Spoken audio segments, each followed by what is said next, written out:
museum, museum di hatiku. Pagi ini kami sangat senang sekali menyapa sahabat museum semua, terutama para follower di Instagram Museum Benteng Frederick Yogyakarta yang hari ini mengikuti acara bincang publik live di Instagram @museum.benteng.frederick dalam rangka Pekan Pendidikan Jogja memperingati Hari Pendidikan Nasional tahun 2020. Ya, sangat istimewa sekali hari ini karena di situasi yang juga pandemi, sehingga kita hanya bisa menghadirkan diskusi ini atau bincang publik ini melewati virtual. Nah, pagi ini teman-teman, saya menyapa teman-teman semua saja ya. Pagi ini kita sudah kehadiran narasumber kita yang mungkin teman-teman sudah sangat familiar sekali. Saya manggilnya Mas ya, Dr. Mika Susanto MA, Ketua Jurusan Tata Kelola Seni Fakultas Seni Rupa Institut Seni Indonesia Yogyakarta. Namun sebelum kita mengikuti bincang ini, mari kita dengarkan sambutan terlebih dahulu dari Kepala Museum Benteng Frederick Yogyakarta oleh Bapak Dr. Andres Suragi. Pada Bapak dan hormat kami persilahkan. Terima kasih Mas Herwi. Assalamualaikum warahmatullahi wabarakatuh. Salam sahabat museum. Alhamdulillah pada pagi hari ini kita bersama-sama akan melaksanakan bincang publik. Puji syukur selalu kita panjatkan kehadiran Allah Subhanahu wa Ta'ala bahwa di tengah-tengah kondisi pandemi Corona kita dalam suasana keprihatinan, sehingga semoga pandemi segera berakhir. Nah, teman-teman Museum Benteng Frederick Yogyakarta dalam rangka darurat kita tetap berkarya. Jadi kegiatan-kegiatan rutin di Museum Benteng tetap berjalan, ada konservasi, ada penelitian, ada pengkajian. Yang tidak jalan adalah kunjungannya. Nah, kita pada pagi hari ini terima kasih juga kehadiran Dr. Mika Susanto. Saya manggil Mas Mika saja biar lebih familiar. Nah, Museum Benteng dalam masa kondisi pandemi kita lebih aktifnya di media sosial. Nah, teman-teman bisa melihat di web frederick.id dan Facebook, Twitter, Instagram, dan YouTube-nya. Monggo tidak akan saya sampaikan untuk memancing ya, biar nanti teman-teman bisa melihat di sana. Nah, kami berbangga pada hari ini mengajak sahabat museum untuk menemani bekerja di rumah, juga untuk menemani adik-adik untuk belajar di rumah juga. Kita nanti berbincang-bincang, monggo nanti kalau ada hal-hal yang terkait dengan kemajuan museum kita, kami sangat terbuka untuk bisa menerima masukan-masukan dari sahabat museum dan juga dari orang-orang yang peduli museum, pecinta museum, dan juga teman-teman sejawat kami museum se-Indonesia dari Sabang sampai Merauke. Saya kira itu saja, terima kasih. Assalamualaikum warahmatullahi wabarakatuh. Waalaikumsalam warahmatullahi wabarakatuh. Terima kasih Pak Suharya yang sudah memberikan sambutannya. Baik, sahabat museum yang sudah ikut live dalam Instagram Museum Benteng Frederick, saya pantau ini sudah ada 25 orang ya yang sudah bergabung ya. Semoga nanti pada saat jam-jam berikutnya nanti kita bisa lebih banyak lagi yang akan bergabung. Baik, teman-teman sekalian sahabat museum, bagaimana kabarnya? Semoga masih selalu sehat ya di tengah pandemi corona seperti ini. Ya, kami juga berharap teman-teman yang merindukan Museum Benteng Frederick Yogyakarta untuk buka kembali ya. Sementara yang bersabar terlebih dahulu, kita bertemu dulu lewat akun Instagramnya Museum Benteng Frederick Yogyakarta. Baik, saya akan menyapa terlebih dahulu nih narasumber kita yang sudah sangat terkenal. Ya, mungkin sahabat museum sudah banyak sekali yang familiar dengan Mas Mika, atau mungkin ada salah satu beberapa mahasiswanya juga ini yang ikut Iya, live. Gimana kabarnya Mas? baik, alhamdulillah sehat. Nah, selama pandemi ini ngapain aja Mas? Oh, saya menyelesaikan 3 buku. Wis. Satu buku yang saya bisa share di sini adalah satu dokumen pekerjaan mengumpulkan teks kuratorial yang pernah saya kerjakan selama 20 tahun sebagai kurator. Oh, luar biasa sekali. Halamannya jadi membengkak. Betul sekali. Nah, mungkin sama-sama teman-teman sahabat museum ketahui bahwa Mas Mika ini adalah kurator museum, kurator pameran juga, sudah sangat terkenal sekali, sudah melambang buana kemana-mana. Ya. Kalau saya sebutkan ini nanti habis waktunya Mas Mika. Baik, nah tema kita hari ini itu sangat menarik Mas Mika, eksistensi museum di tengah pandemi. Nah, kebanyakan sebenarnya memang museum hampir di seluruh dunia termasuk di Indonesia itu museum hari ini tutup. Ya. Mungkin sejak beberapa bulan yang lalu, Benteng Frederick sendiri sejak Maret kalau tidak salah sudah mulai menutup layanan.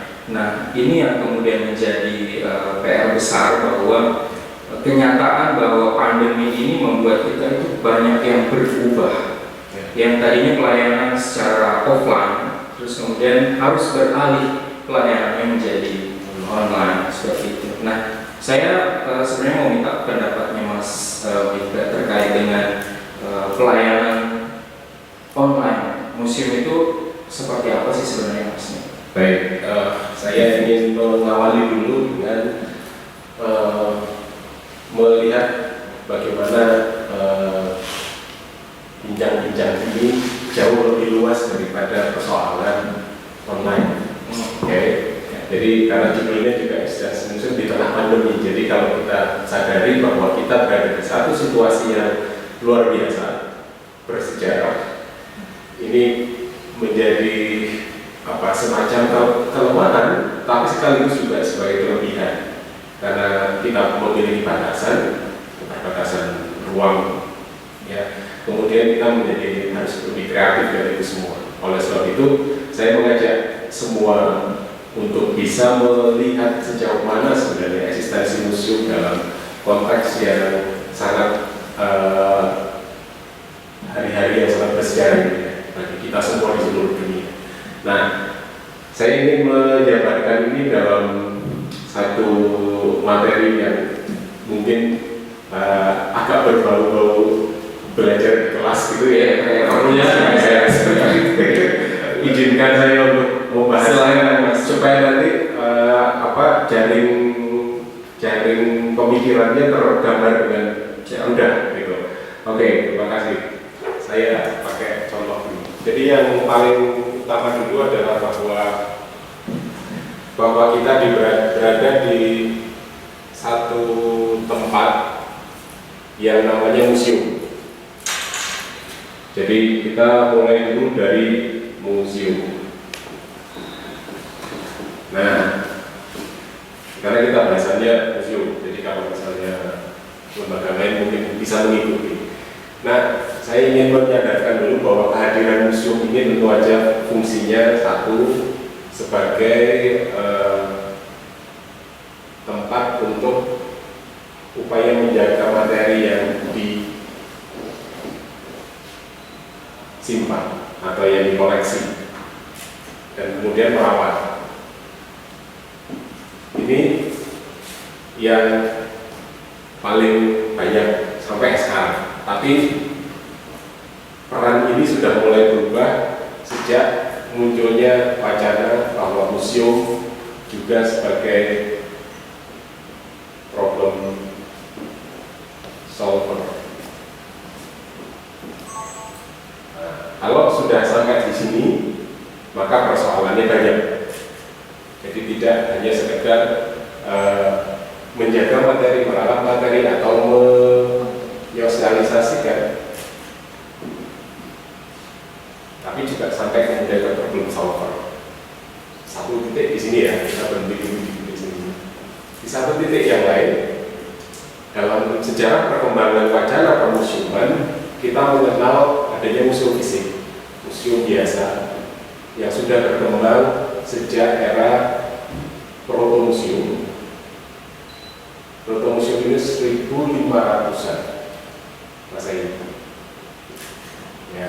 Kemudian muncul perkembangan wacana yang menarik, salah satu di antaranya adalah museum without wall, museum tanpa dinding. Ini muncul karena fotografi ataupun medan yang lebih luas, yakni di luar ruangan, dan kemudian adanya buku, terbitan buku-buku. Jadi ini foto buku ruang luar atau ruang eksterior. Itu menyebabkan museum sudah tidak lagi terkait dengan dinding. Ya, gitu. Artinya di sini muncul. Ini tahun 70-an itu, wacana ini muncul tahun 70-an. Nah, sekarang kita memasuki era yang lebih baru, yakni munculnya virtual museum. Jadi selain dindingnya yang berubah, tapi juga konsep ruangnya juga berubah. Kalau ini 2 dimensi misalnya gitu, ini 3 dimensi, maka dia multidimensi. Ya, ini di sini menariknya. Nah, karena itu maka kita harus hubungkan antara ini dan ini. Nah, kalau kita sudah hubungkan, maka akan ketemu beberapa hal yang menarik untuk kita bahas, seperti yang kita lihat sekarang. Di sini museum. Ya, ini kan museum, artinya museum dan ini bergabung. Nah, baru kemudian di sini yang harus kita mulai, ada museum, karena tingkat kemampuan museum di Indonesia berbeda-beda, maka kita harus membuat juga kemampuan ataupun aktivitas yang juga berbeda-beda. Nggak mungkin kemudian kita menyamakan kualitas museum dan kemudian kita memperlakukan kebijakan-kebijakan itu sendiri. Jadi dalam hal ini kita bisa lihat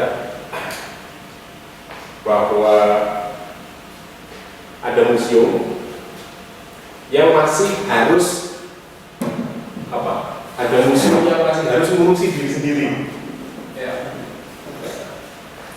Ya. Ini apa yang diurusi?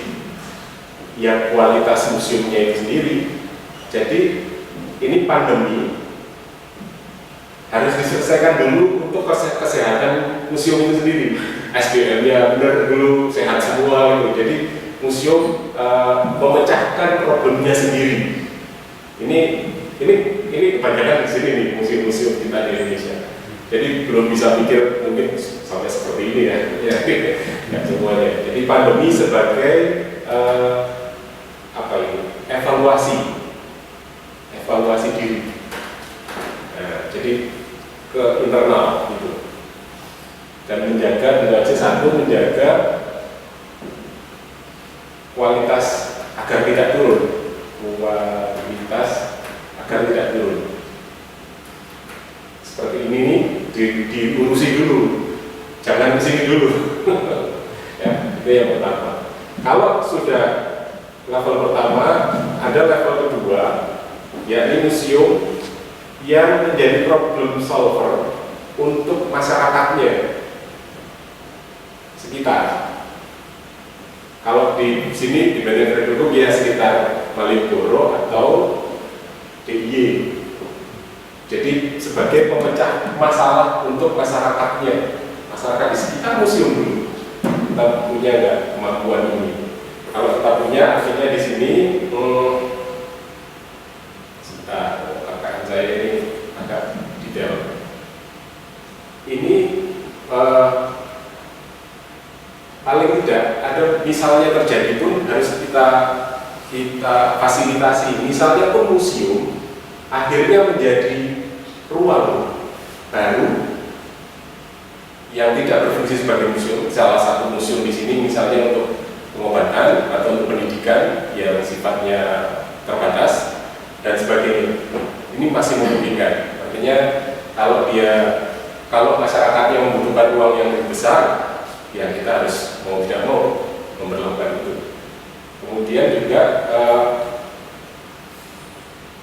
ini sebagai ruang bermain bagi masyarakat sekitar ini secara fisik. Kalau misalnya terbatas ya tidak masalah, karena yang kita masukkan ke sini adalah anak-anak dengan jumlah yang terbatas.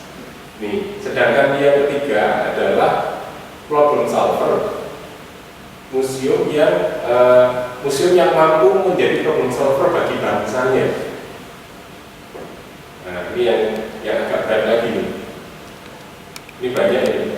Ini misalnya yang bisa dilakukan adalah gerakan kesehatan. Jadi museum apapun selalu ikut berperan untuk menjaga kesehatan masyarakat lewat koleksi-koleksinya. Ya. Kemudian gerakan kebudayaan, artinya bagaimana hidup itu menjadi lebih berharga meskipun kita dalam keterbatasan.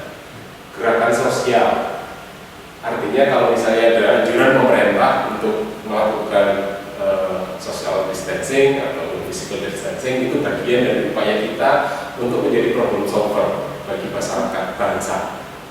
Nah, sini pekerjaannya macam-macam nanti. Nah, sekarang bagaimana kemudian yang keempat ini, problem solver bagi dunia. Nah, kalau sudah begini, nanti ini dunia ini pekerjaannya luar biasa. Artinya kalau sudah levelnya tingkat dunia, nanti akan muncul misalnya pekerjaan yang orientasinya global. Nah, ini yang menjadi hal yang akan kita bahas di masa pandemi. Artinya kemungkinannya akan macam-macam. Apa yang kita kerjakan nanti juga macam-macam, bergantung dari museum mana bergerak, dari mana yang bisa digerakkan, kayak gitu. Nah, sekarang tentu kalau kita bicara mengenai virtual, sekarang kan persoalannya kembali ke sini. Kita perlu juga menyadari satu hal yang menarik, yakni media. Dalam dunia media kita menemukan beberapa media konvensional, ya, ini fisik ya, dan ada media virtual atau online. Nah, media komersial, media konvensional sudah kita lewati. Sekarang media virtual. Media virtual itu kan ada berbagai macam. Ada dua setidaknya. Media sosial dan media, saya menyebutnya gampang, berbayar. Ya. Karena peluangnya sama. Jadi media sosial itu sekarang bentuknya macam-macam. Sama seperti hari ini kita lakukan. Sedangkan media berbayar ini setidaknya ada dua macam. Satu, media online formal yang dikelola publik, milik publik, ya. Dan ada media online non publik, misalnya museum.com. Nah, itu adalah media berbayar online yang bisa dimanfaatkan untuk menggerakkan diri sebagai problem solver. Nah, sekarang kalau kita hanya bicara kecil ini, kita nggak bisa bicara teknis. Kita bicara mengenai untuk apa hal semacam ini kita lakukan. Ya tentu aja tujuannya untuk menjadi problem solver. Saya kira di situ esensinya. Monggo. Jadi memang Mas Mika memang perkembangan museum kita hari ini itu memang yang tadinya itu hanya objek oriented ya, masih berurusan dengan koleksinya, terus menjaga, merawat, mensosialisasikan materinya. Sekarang udah boleh bergerak ke public oriented. Nah, salah satunya tadi yang sudah dijelaskan oleh Mas Mika, bahwa museum itu harus hadir sebagai problem solver gitu loh, berbagai banyak masalah gitu loh yang kemudian dijumpai oleh masyarakat kita, baik itu di lingkungan sekitar museum, di nasional maupun internasional seperti itu. Nah, sebelum saya lanjut, saya harus menyapa nih teman-teman sudah bergabung. Udah banyak ternyata Mas Mika ini ada 40-an lebih ini yang bergabung. Tadi sudah melihat ada Museum Tani juga sudah bergabung. Selamat datang di live Instagram. Nah, berbicara tentang virtual museum, Mas Mika, karena akhir-akhir ini kan kita memang tidak bisa berkunjung ke museum secara fisik. Saya pribadi juga sebenarnya sebelum pandemi ini ada, saya sudah melihat beberapa museum di luar negeri itu sudah melakukan hal itu. Salah satu contohnya misalnya British Museum, yang saya tidak punya akses ke sana gitu, tapi saya bisa melihat beberapa ruang koleksi yang kemudian bisa diakses publik gitu. Meskipun memang seperti Mas Mika katakan bahwa ada yang berbayar, ada yang tidak berbayar. Yang tidak berbayar nanti mungkin dalam beberapa ruang tertentu. Nah, nanti ruang berikutnya itu yang harus menjadi member. Nah, apakah sebenarnya sejauh mana sih sebenarnya virtual museum ini menjadi sangat efektif bagi penikmat museum, terutama di tengah pandemi ini? Oke,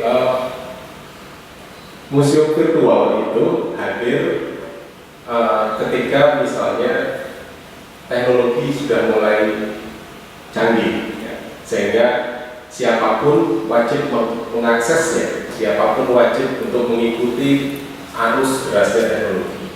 Nah, kebetulan kita berada di satu wilayah yang namanya virtual. Kita harus pahami dulu, virtual itu bukan kata-kata yang sekarang hadir, sudah sejak lama, tahun 70-an sudah muncul kata-kata virtual. Jadi kita sholat, misalnya berdoa gitu kepada Tuhan, dan hubungan yang tidak nampak secara fisik itu sudah disebut dengan virtual. Iya, karena esensinya memang begitu. Betul. Nah, kebetulan aja sekarang mengalami, karena virtual ini mengalami pengecilan makna gitu ya. Kalau virtual itu online dan computerized gitu. Betul, tapi tidak sebenarnya. Nah, itu yang perlu yang pertama. Yang kedua adalah bahwa museum virtual hadir untuk menjadi pilihan baru bagi masyarakat untuk menjalani hidupnya.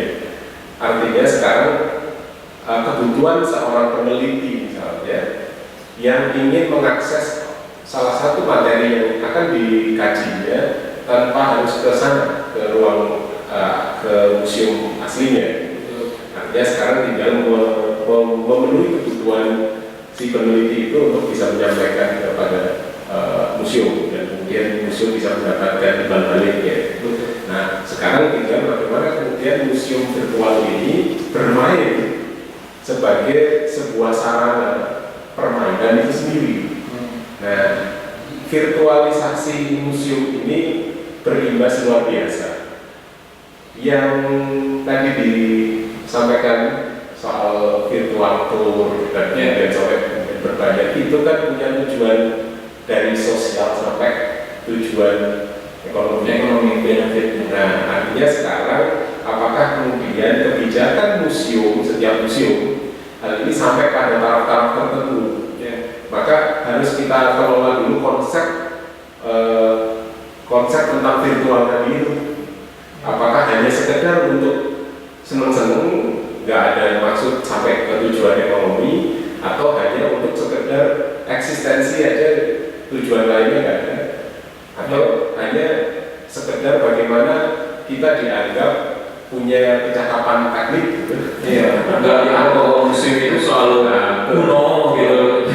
Boleh saja, tidak ada masalah. Sekarang konsepsinya dulu harus kita penuhi, bahwa sebuah museum ketika menjalani proses menjadi virtual, dia harus menyiapkan konsepnya. Menyiapkan konsep itu artinya berimbas pada kesiapan SDM.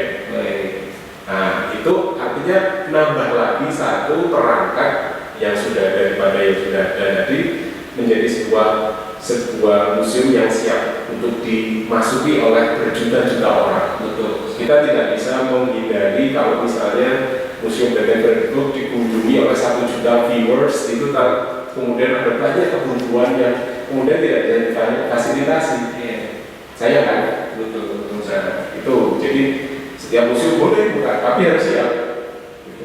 Nah, Siap dari dalam juga ya. betul, SDM-nya.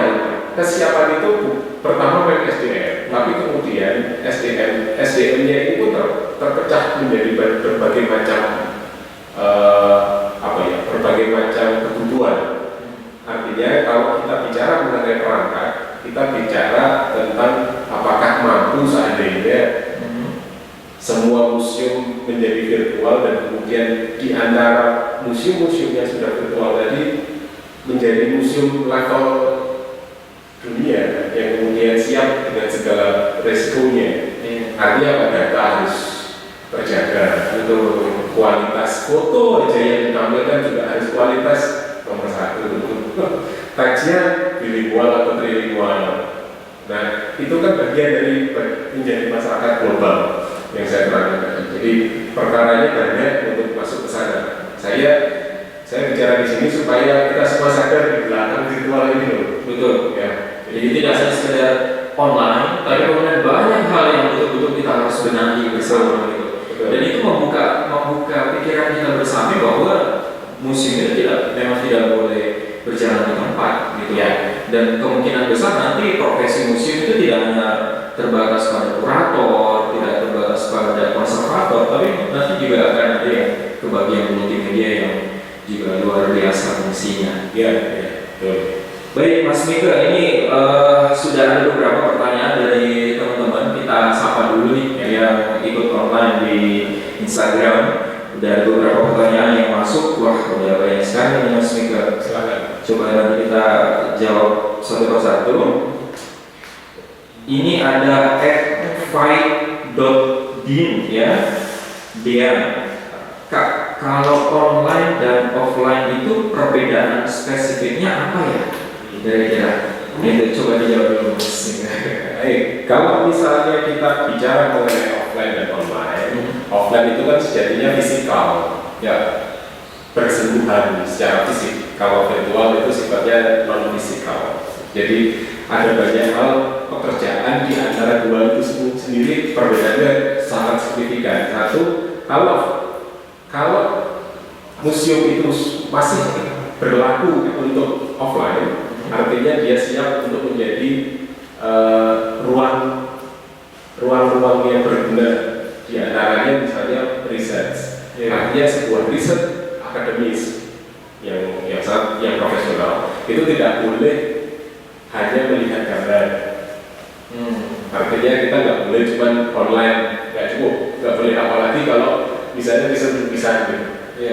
Kita harus merasakan teksturnya, kanvasnya bener nggak kanvas, ya. Jadi nggak bisa menanya gitu. Itu karena kameranya juga memang menipu, ya. Menipu sekali.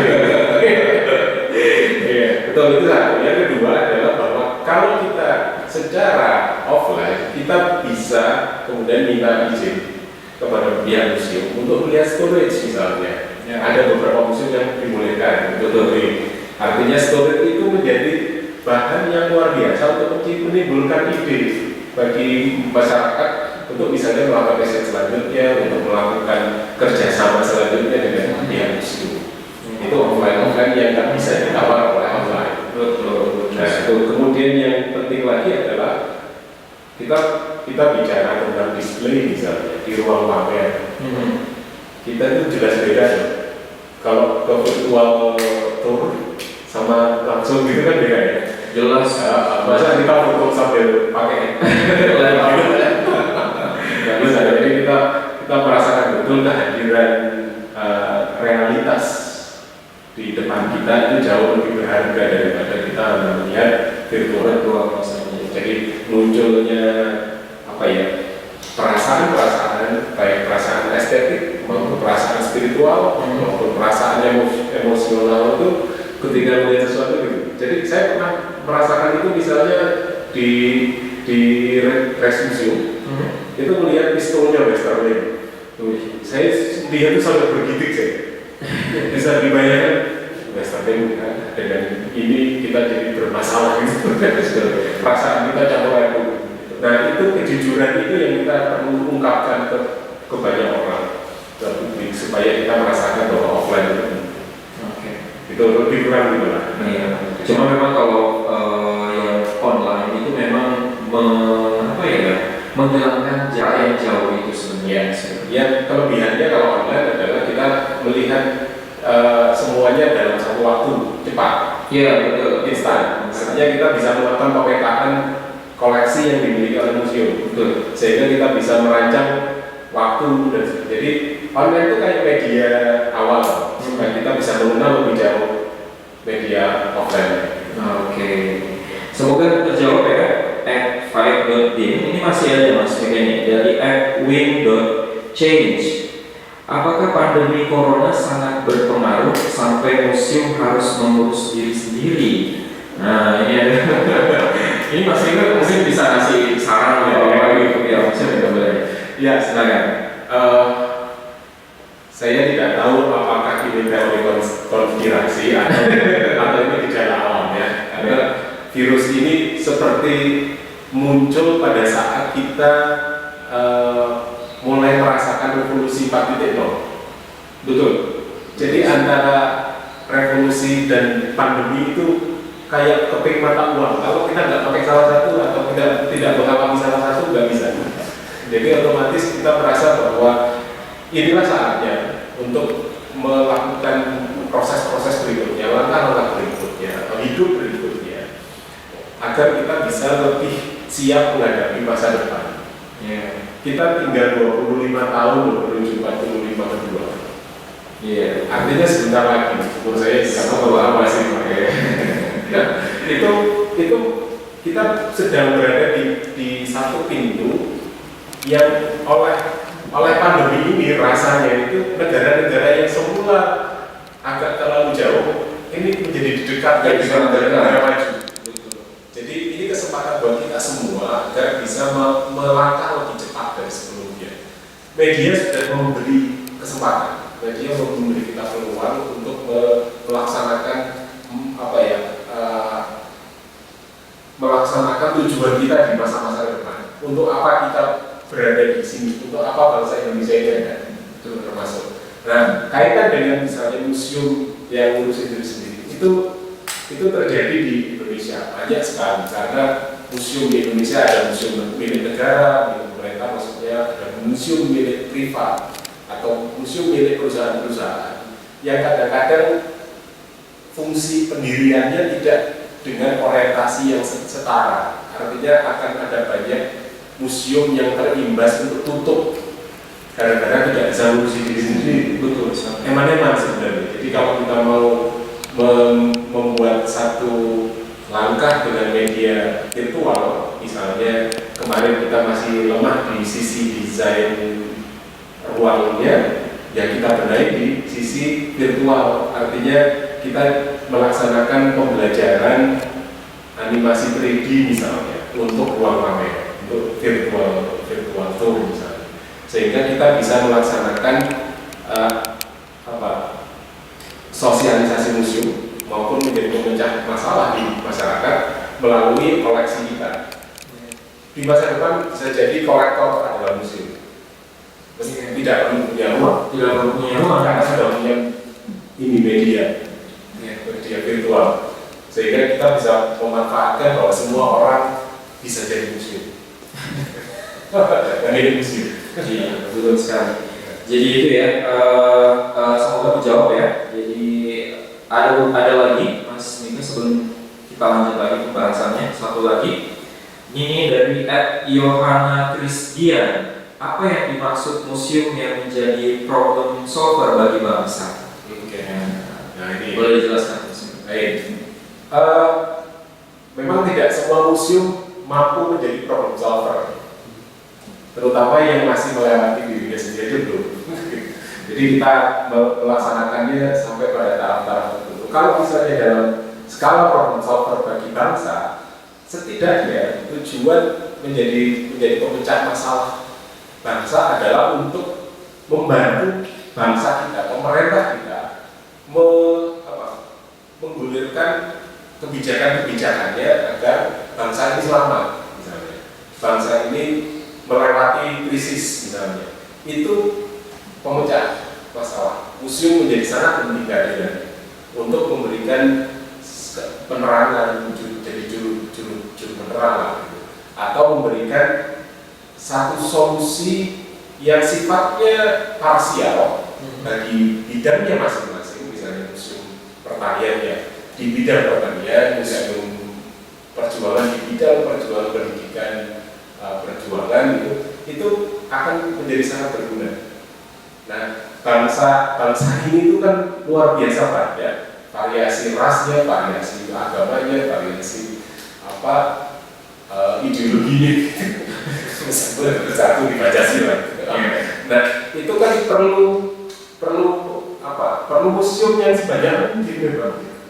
Nah, museum-museum ini akhirnya kita bisa alihkan menjadi wahana untuk menjadi penerang itu semua, sehingga kita tidak bisa mengatakan bahwa museum kamu nggak penting.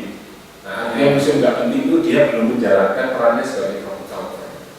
Berarti setidak-tidaknya museum itu harus menjadi wadah untuk memperbincangkan banyak permasalahan yang dihadapi oleh bangsa. Betul. Makanya mungkin setiap tahun juga International Museum Day juga selalu mengangkat tema-tema yang saya pikir juga kontekstual. Jadi apa yang kemudian dihadapi hari ini itu juga bisa ternyata dibahas di museum.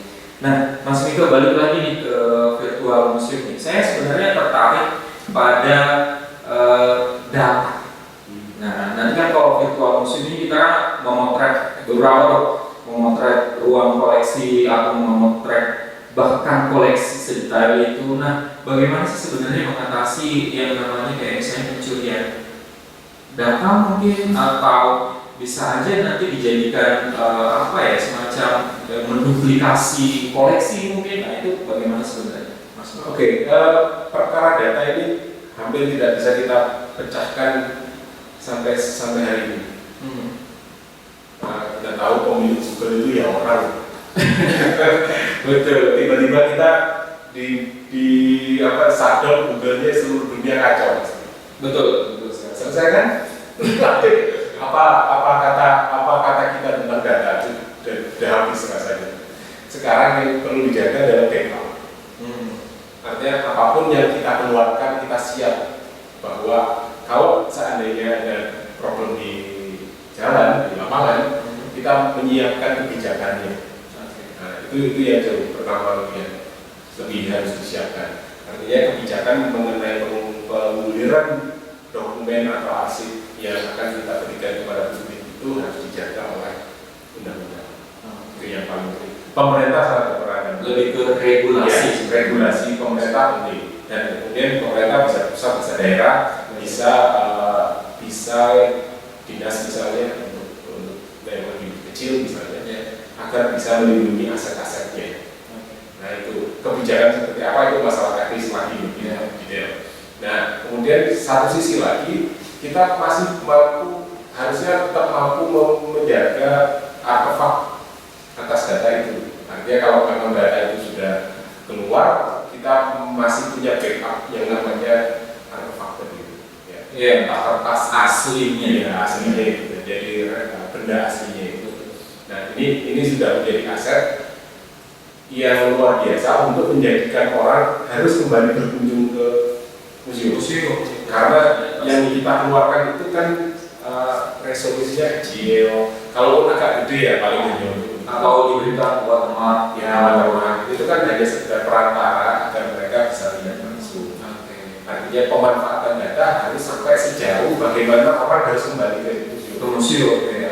Ibaratnya kayak virtual museum itu pengantar. Mengantar kita dulu. Seperti saya mengantar saya dulu di British Museum. Nanti suatu saat saya harus kesana. Amin.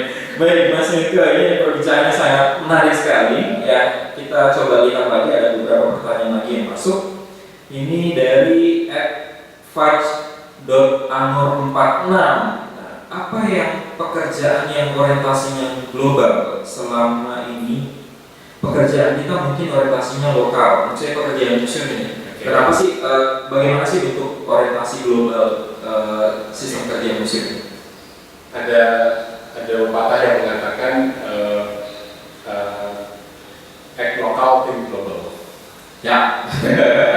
Betul. Jadi kita bekerja di sini aja efeknya luar biasa. Artinya apa yang harus kita perbuat? Ya ini melayani bagaimana kebutuhan masyarakat dunia hanya lewat keyboard. Jadi dengan begitu kita bisa, karena kalau enggak ya kalau museum ini mau menjadi problem solver bagi masyarakat atau bangsa masyarakat aja ya sediakan aja di sini wifi gratis gitu misalnya. Itu menjadi problem solver tingkat level kecil. Nah kemudian kalau sampai kemudian ke level dunia, artinya di sini kita harus bisa membuat, atau museum harus bisa membuat koleksinya menjadi bagian dari sejarah dunia. Nah, ini artinya tingkat kualitas kita untuk mengelola materi-materi itu sejauh mana. Kurasi, ini harus kurasi ini harus bisa memberi jalan kepada artefak-artefak atau koleksi museum ini menjadi milik dunia. Nah, kalau kurasinya orientasinya masih untuk skala masyarakat tingkat lokal, maka ya pasti artefaknya yang berguna untuk masyarakat Jogja. Tapi bagaimana kemudian kalau kita melihat koleksi museum Benteng Bredebuk yang sejatinya adalah bagian dari isu kemanusiaan global. Yang tersimpan di sini kan materi-materi tentang agresi militer atau tentang sekitar itu, peristiwa sekitar itu, betul. Yang kemudian bisa dimaknai sebagai bagian dari upaya untuk memberi kesadaran kepada masyarakat global bahwa perang itu yang menimbulkan kepada masalah. Dan itu kan sudah selesai tugas kita untuk menjadi masyarakat dunia. Tentu tampilannya juga harus berkualitas, jangan cek-cek. Karena medianya juga jangan media gratisan terus. Tapi Mas Miko bantu lah musim Benteng Bredebuk ya. Baik, ini ada pertanyaan lagi dari @muhammad_novel_f10. Ini namanya susah-susah ya nama saya ya. Nama akunnya ya. Itu apa tadi? Apa yang harus Museum Frederick lakukan seiring masih ditutupnya Museum Frederick karena pandemi? Apa sih sebenarnya yang bisa dilakukan? Apa yang bisa dilakukan? Yang bisa dilakukan adalah seperti ini orientasinya. Artinya pekerjaan teknis adalah menjabarkan ini semua menjadi sebuah praktek kerja. Kalau kita orientasi untuk diri sendiri, saya yakin di sini sehat semua orangnya, kemudian artefaknya aman, tidak dijarah oleh maling-maling yang sedang presiden di Jogja ini. Dilepas ya. Karena kemudian sebagai bagian dari masyarakat kita bagaimana menyuarakan. Jadi kalau misalnya memungkinkan Instagram museum bisa diisi dengan teks-teks yang menggerakkan publik untuk hidup sehat, untuk mencintai Jogja. Tidak mesti yang dikeluarkan di Instagramnya itu koleksinya, nggak mesti. Bisa jadi koleksinya hanya sebagai ilustrasi aja. Tapi kemudian orientasi teksnya lebih pada gerakan-gerakan kemanusiaan, gerakan kebudayaan. Jogja ini harus dibantu oleh banyak orang, salah satunya museum. Betul. Bisa jadi Museum Benteng Bredebuk bisa melaksanakan kerjasama dengan kampung di Sleman atau di Bandung atau di Gunung Kidul untuk menggerakkan mereka agar semua orang tahu bahwa di sana ada banyak kekuatan atau ada banyak masalah atau banyak apapun gitu. Sehingga media Instagramnya dimiliki oleh Museum Benteng Bredebuk bukan hanya berisi orang yang cinta museum, tapi juga cinta kemanusiaan, cinta kebudayaan, macam-macam sekali ya. Baik. Jadi memang sajiannya. Jadi masa pandemi yang membuat museum itu tutup tidak hanya Museum Benteng ya Mas Miko ya. Mungkin sudah waktunya untuk melihat diri sendiri bahwa sejauh mana sih sebenarnya museum ini hadir di tengah-tengah masyarakat untuk menjadi problem solver itu tadi. Nah, ini masih ada lagi. Kita selalu melayani pertanyaan banyak sekali ternyata Mas Mugani. Semoga terjawab ya. Kita masih ada sekitar 16 menit lagi ya untuk online ini ya. Baik. Ini @afni_CTK. Bagaimana menumbuhkan kecintaan masyarakat terhadap museum? Langkah apa yang dilakukan Museum Benteng Frederick selama pandemi ini? Nah, ini malah ya. Mungkin kita undang Bapak Kepala Museum Benteng Frederick di Jakarta, Pak Suharja, untuk memberikan tanggapannya. Apa sih langkah yang dilakukan Benteng Frederick untuk menumbuhkan kecintaan masyarakat terhadap museum? Baik, terima kasih. Kegiatan-kegiatan dari Museum Benteng Frederick selama pandemi sebetulnya banyak. Hal itu bisa kita ketahui di media sosial kita, salah satunya adalah Instagram Museum Benteng Frederick. Nah, antara lain yang kita tampilkan misalnya ada kuratorial terkait info koleksi. Tadi Mas juga sampaikan untuk problem solver kita juga menyampaikan lewat koleksi itu misalnya koleksi terkait dengan pandemi ada, atau memberikan semangat dorongan kepada masyarakat, termasuk running tag di depan museum itu juga kita arahkan ke sana. Ada 5 pola hidup sehat yang mengarahkan kita untuk terhindar dari pandemi misalnya. Kemudian yang konservator juga menampilkan konservasi koleksi yang bisa dipraktekkan dengan mudah oleh masyarakat di media kita, salah satunya Instagram juga. Kemudian juga ada teman-teman yang di bimbingan itu kan tidak ada pengangguran ya karena libur ya, tapi mereka menciptakan trik-trik, ada misalnya teka-teki sejarah, terus ada TTS tapi teka-teki umum, tapi ada yang dikaitkan juga dengan pandemi misalnya. Nah, kemudian secara berkala kita mengadakan bincang publik seperti ini. Terus kita juga ajak kerjasama dengan komunitas-komunitas untuk mengisi. Salah satunya misalnya di awal pandemi tanggal 15 Maret waktu itu kita talkshow terkait dengan menghadirkan dokter pada komunitas museum yang menghadirkan dokter yang disampaikan di TV edukasi itu. Terus ada nanti kita berlanjut misalnya di sesi berikutnya di talkshow berikutnya ada juga terkait dengan koleksi yang terkait dengan pandemi. Misalnya kita punya surat-surat Sutomo, kita punya koleksi Sutomo itu dulu tokoh yang terlibat dalam penanganan pandemi virus waktu itu tahun 1920-an influenza ya. Iya. Terus berikutnya nanti kita juga komunitas-komunitas juga sudah banyak yang mulai mengupload kegiatan-kegiatan mereka di museum. Itu mungkin yang dapat karena sebenarnya masih banyak lagi. Nanti bisa dilihat di media sosial kita ya. Betul. Ya. Monggo. Terima kasih Pak Suharja sudah memberikan jawabannya. Jadi itu tadi ya.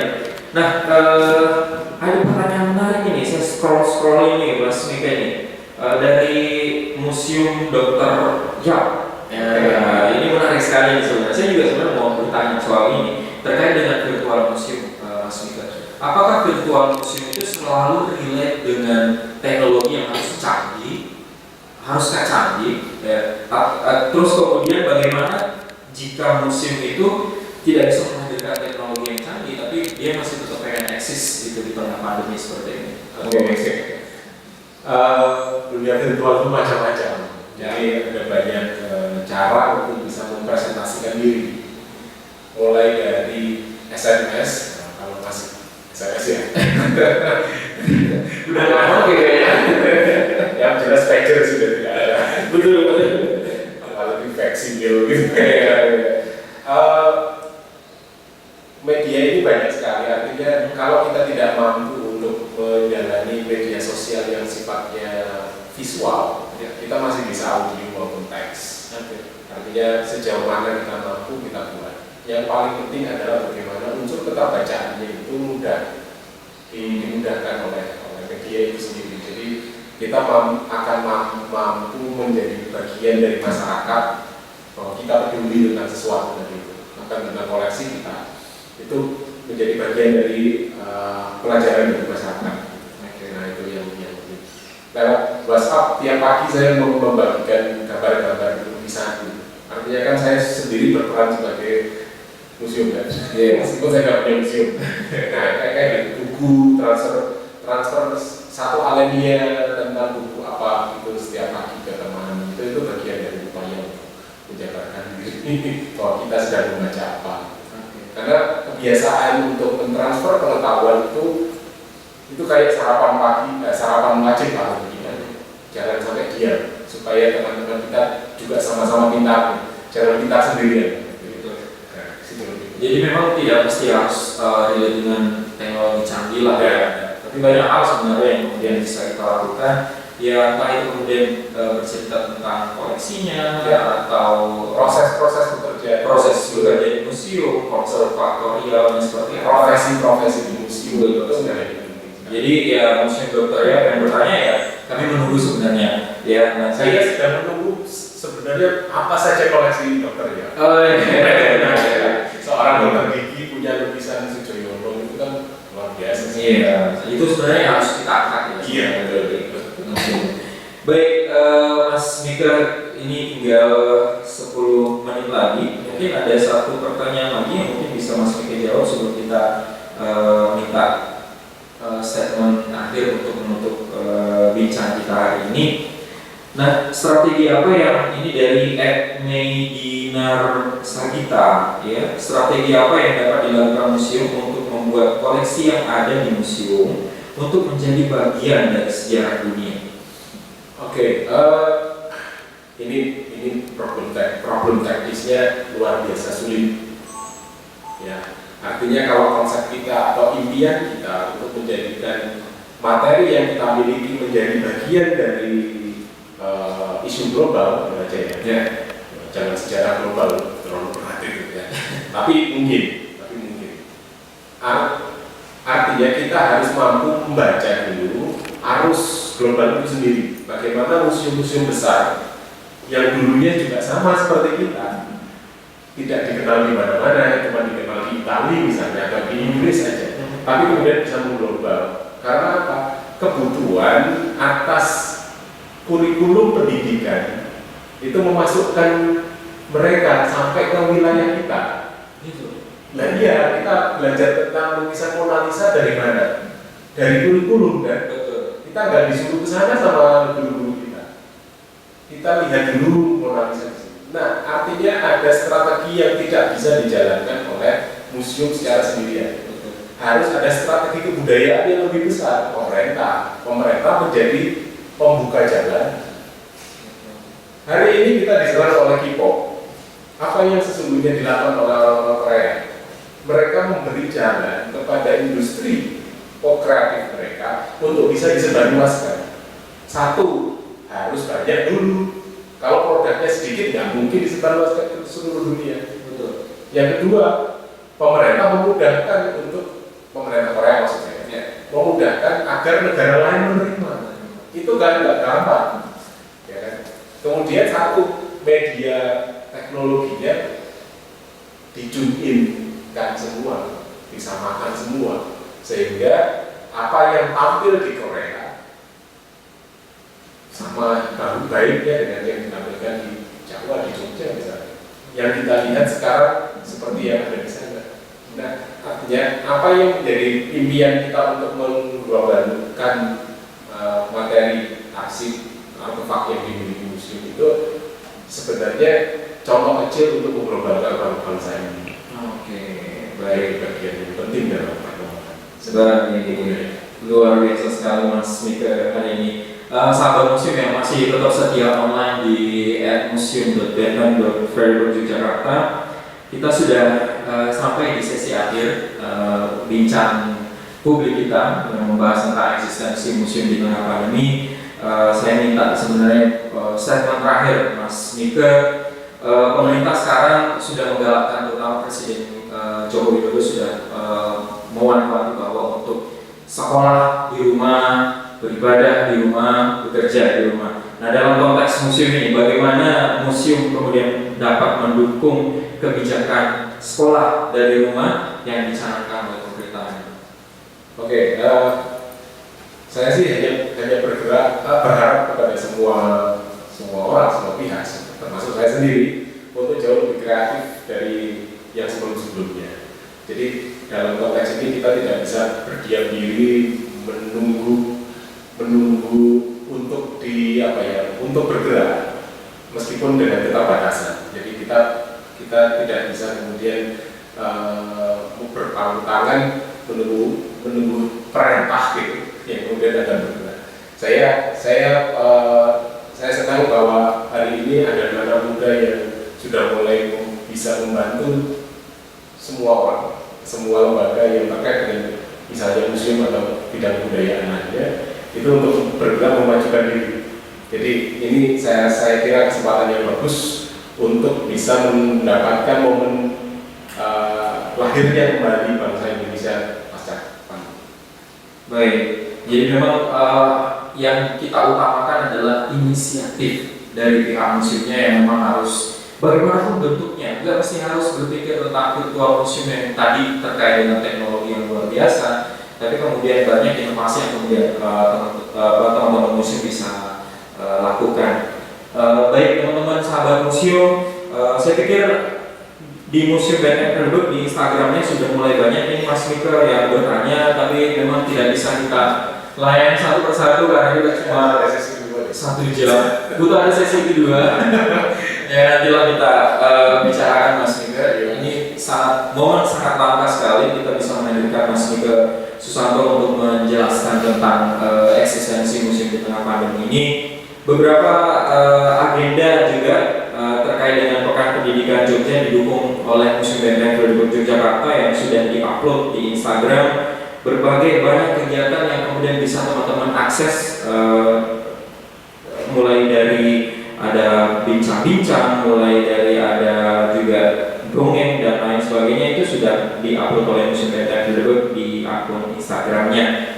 Nah, buat teman-teman yang sudah bertanya, meskipun tidak terjawab pertanyaannya, yang jelas nanti sudah masuk dalam 10 besar ya yang bertanya. Nanti kami akan nilai, bukan nilai ya, tapi kayak semacam dilihat ya pertanyaan yang kemudian kontekstual juga, nanti akan mendapatkan hadiah dari Museum Benteng Brebes Yogyakarta. Nanti akan dihubungi via direct message ya. Baik, sahabat museum semua, terima kasih atas kehadirannya. Ini saya lihat catatannya luar biasa sekali. Yang bergabung sudah ada lebih dari 60-an lebih ya, 60-an orang yang melihat, dan saya pikir masih peduli museum. Ya, punya pakai data mungkin. Mungkin nanti juga masih bisa ter-save ya, masih bisa teman-teman saksikan. Mungkin tidak bisa dilihat live sekarang, tapi nanti akan ter-save juga. Teman-teman bisa menyaksikannya itu dalam waktu 24 jam ke depan, dan kemungkinan besar juga nanti akan di-upload di akun YouTube Museum Benteng Brebes Yogyakarta. Baik, terima kasih banyak Mas Mika Susanto atas kehadirannya. Semoga apa yang kemudian Mas Mika sampaikan bisa memberikan inspirasi tidak hanya kepada museum, tapi kepada kemudian masyarakat kita yang lebih luas. Kita tunggu, semoga sama-sama kita berdoa, semoga pandemi ini segera berakhir dan kita bisa bertemu kembali di Museum Benteng Brebes secara offline, ya, bisa melihat koleksinya yang luar biasa sekali dan sekaligus bisa menikmati berbagai macam program yang diselenggarakan oleh Museum Benteng Brebes Yogyakarta.